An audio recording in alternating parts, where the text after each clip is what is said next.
Mulher Magnética presents super content is not an end, it's just the breaking of a bad cycle. Starting from this principle, from this title, just imagine the following situation. Imagine that you got fired from your job, or ended your relationship, or someone broke up with you, or you discovered a betrayal. And then you end up frustrated, lamenting, and so on. Think about how often these problems that come from outside, these situations that come from outside and that you discover happen and force you to follow a new path are not necessarily bad. So what people avoid is creating what they actually want for themselves. And a technique you can apply in your life for your relationships, work, environments, friendships, and so on is a simple condition. When you enter a relationship, you go in expecting something really good, you have an ideal about that relationship. But over time you adapt and it gets worse, and you end up adapting because of the time you've invested. What is your ideal relationship? This measure can later be triangulated with the beginning of the relationship. That is, how did the relationship start and how is the situation now?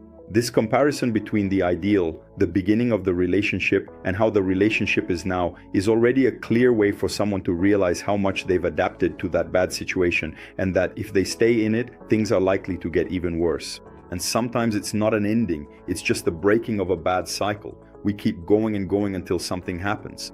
In other words, that guy is going to break up with you, that boss of yours is going to fire you. So you see, some situations happen precisely to make us improve, to push us toward a better path that we don't have the courage to take ourselves. And it's not about courage itself, but rather because we're so adapted and stuck in a state of inertia that nothing can stop us unless we're confronted with another reality. So, in this case, a breakup, the end of a job, or a car breaking down. If those things don't happen, if we let it be, we just keep getting worse. Do you realize how important it is to see an ending not necessarily as something bad, but as the beginning of a new phase, and knowing what to do with it is the most important thing.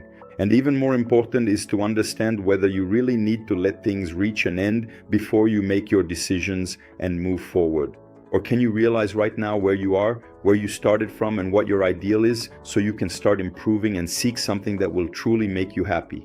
And if you found these tips interesting and want to apply many others like this in your life right now, click the button below or ask for the link via direct message. Certainly, by learning more about these teachings that Vanessa de Oliveira shares with you through her courses, you will become a truly powerful woman. So click the button below or ask for the link via direct message.